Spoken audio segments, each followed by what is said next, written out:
नमस्कार दोस्तों, स्वागत है आपका हमारे YouTube चैनल में। दोस्तों तो आज हम बात करने वाले हैं कि एम्पियर के बारे में। एम्पियर क्या होता है, केबल का सिलेक्शन हम कैसे करते हैं, हम किलोवाट क्या होता है, कितने एम्पियर की मोटर में कितने का केबल लगेगा, कितने का केबल में कितने तक वो एम्पियर लोड सह सकती है वो केबल। तो ये चीज़ हमारे दिमागों में बात चलती रहती है हमेशा। इलेक्ट्रिकल से जो भी काम करने वाला है बंदा इलेक्ट्रिकल से संबंधित, वो अगर जो ये चीज़ के बारे में ना जाने, ये इंटरव्यू में भी बहुत सारा क्वेश्चन आता है कि एम्पियर कैसे निकालते हैं, अभी रिले का कैसे सिलेक्शन करते हैं। तो ये सब आपको इस वीडियो में हम बताने वाले हैं। आप बने रहे हमारे वीडियो के साथ और लाइक सब्सक्राइब करना ना भूलें। हाँ दोस्तों, तो आज हम बात करने वाले हैं कि एम्पियर कैसे निकालते हैं। मान लीजिए हमारा ये 1 HP की मोटर है, तो कितना एम्पियर लेगी कैसे मालूम पड़ेगा। तो इसके लिए हम कुछ फॉर्मूले दिए हुए हैं ये जैसे। तो अभी मान लीजिए 1 HP बराबर कितना होता है 746 वाट। 1 किलोवाट बराबर होता है 1000 वाट। ठीक है फ्रेंड्स, तो अब देख लीजिए फॉर्मूला हमारा क्या कहता है। अभी मान लीजिए फॉर्मूला ये दिया हुआ है, सिंगल फेज है तो आई बराबर पावर इक्वल बटा वी बाई कॉस थीटा। ठीक है, और ये 3 फेज में इसका ये फॉर्मूला है, आप देख सकते हैं इस चित्र में। और डीसी करंट रहे तो खाली आई रहता है और पावर बटा वोल्ट रहता है। डीसी करंट में जो करंट होता है उसका फ्लो डायरेक्ट रहता है, यानी एक ही दिशा में। और एसी में क्या रहता है, इसका करंट फ्लो ऐसे होता है। तो ये जो बीच का कोण हो जाता है ये क्या होता है, पावर फैक्टर। क्या होता है, पावर फैक्टर, यानी कॉस थीटा हो जाता है। तो कॉस थीटा का मान क्या होता है 0.8 हो जाता है। ठीक है, और इसमें हम देख लेते हैं ये भी से क्या होता है, वोल्ट सप्लाई इन वोल्ट्स, और I current in ampere. Ampere में करंट बताएगा आपका। ये power electrical power in watts. ठीक है, और ये कॉस थीटा का पावर फैक्टर लोड कितना होता है, हम मान लेते हैं 0.8 या 0.9, मैक्सिमम हमारा यही लेते हैं। ठीक है, और मान लीजिए √3 का हमारा मान कितना है 1.732। तो अब एकदम आसान हो गया। अब एक किलोवाट में कितना वाट होता है, 1 किलोवाट में 1000 वाट होता है। तो अभी मान लीजिए हमारे 1 HP की मोटर है तो कितना करंट लेगी कैसे हमको मालूम पड़ेगा। तो अभी मान लीजिए एक तो फॉर्मूला क्या है सिंगल फेज का, अगर सिंगल फेज का मोटर रहेगा तो इसका फॉर्मूला क्या दिया है, ये है। तो अभी मान लीजिए पावर इसका क्या है 1 HP। 1 HP में कितना होता है वाट 746 वाट। अब पावर क्या, वोल्ट क्या है 220 वोल्ट, 220 वोल्ट।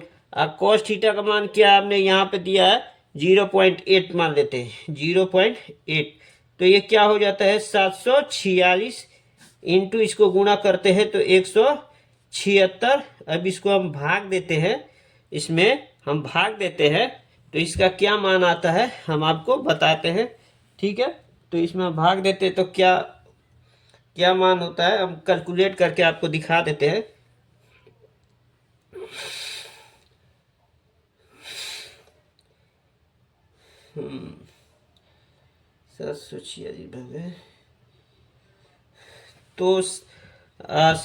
तो कैलकुलेट करते हैं हम मोबाइल से, यानी 746 भागे 176। ये मोबाइल से अगर जो हम कैलकुलेट करते हैं तो कितना इसका मान आता है 4.23 एम्पियर लगभग, इतना आता है एम्पियर लगभग। अगर जो सिंगल फेज की मोटर है, यही 3 फेज लेते हैं तो इसका फॉर्मूला क्या अप्लाई करेंगे, ये वाला 3 फेज का हम फॉर्मूला अप्लाई करेंगे। ये तो आप देख चुके हैं इस वीडियो में। तो सेम वैसा ही कुछ करना नहीं है। अगर जो 3 फेज का है मोटर तो उसमें क्या, उसमें नियम यही कहता है, देख लीजिए। अब पावर कितना इसका पावर कितना है 101 HP की है। तो 746 गुणा, अब इसमें √3 का मान हम कितना लिए हैं 1.732। तो क्या कर देंगे 1.732। अब वोल्ट कितना है 415 वोल्ट। अब गुणे कॉस थीटा का मान हमने कितना रखा है 0.8। अब इसमें क्या करना है हमको भाग दे देना है। तो टोटली आप गुणा कर लीजिए तो इसका मान क्या आता है 1.29 एम्पियर। यानी 1 HP की मोटर है, 1 HP की मोटर है सिंगल फेज की, तो कितना एम्पियर लेगी 4.23 एम्पियर। और 1 HP की मोटर, वही 3 फेज में आपको दिखा रहे हैं।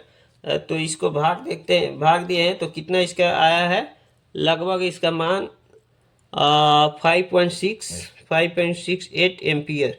ठीक है, अगर जो हमारा 3 फेज की मोटर है, मान लीजिए यहाँ पे 3 फेज की मोटर है, 3 फेज की मीटर है, तो मोटर है तो वो क्या एम्पियर लगी, कैसे मालूम पड़ेगा? तो उसके लिए फॉर्मूला ये अप्लाई करेंगे, ये वाला फार्मूला। ठीक है, तो पावर रूट 3।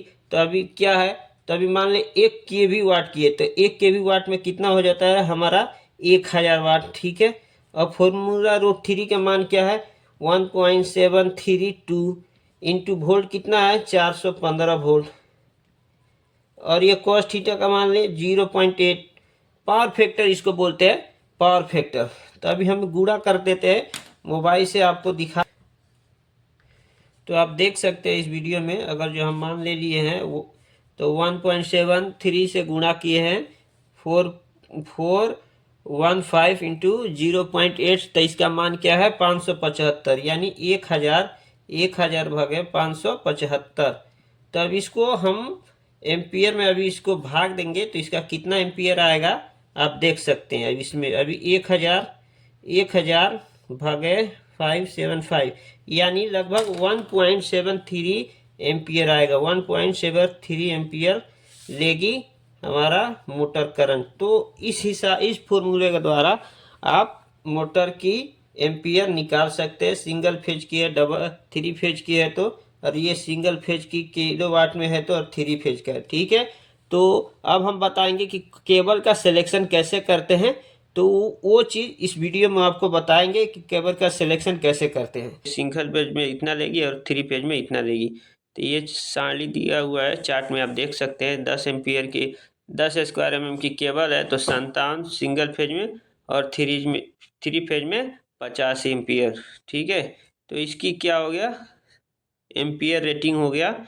और ये देख सकते हैं इसमें भी, और आगे यहाँ पे भी देख सकते हैं आप, ये जो है ये 300 का केबल है, तो इसका करंट रेटिंग क्या होगा 458, और 3 फेज में रहेगा तो 354। तो इस हिसाब से हम देख के भी केबल का सिलेक्शन कर सकते हैं, एम्पियर के हिसाब से भी, और एम्पियर के हिसाब से भी कर सकते हैं, और केबल के हिसाब से भी एम्पियर का सिलेक्शन कर सकते हैं। तो इस हिसाब से आपको समझ में आ गया होगा कि क्या करना है। बाकी तो हम कैलकुलेट करने के लिए कि प्ले के स्टोर से आपको लिंक दे देंगे, डिस्क्रिप्शन में लिंक डाल देंगे, तो आप ऐप से भी कैलकुलेट करके निकाल सकते हैं कि कितना एम्पियर लेगी। मैं तो अपने हिसाब से कैलकुलेट करता हूँ, तो 1.5 एम्पियर की 1.5 स्क्वायर mm का अगर जो केबल रहता है, तो उस पर लोड मैं 10 स्क्वायर mm ही देता हूँ, इससे ज़्यादा नहीं ले रहा, क्योंकि इतना, मान लीजिए हमारे पास इतना एम्पियर की है, ठीक है, 1.5 में इतना एम्पियर करंट है इसका, तो इसको 20-30% कम हम लोड देंगे, यानी 80% ही हम लोड देंगे, यानी 10 एम्पियर तक ही हम लोड देंगे 1.5 स्क्वायर mm के केबल में। ठीक है, तो आशा करते हैं ये वीडियो आपको पसंद आया होगा, तो लाइक और शेयर करना ना भूलें, और हमारे चैनल को ज़रूर सब्सक्राइब। धन्यवाद।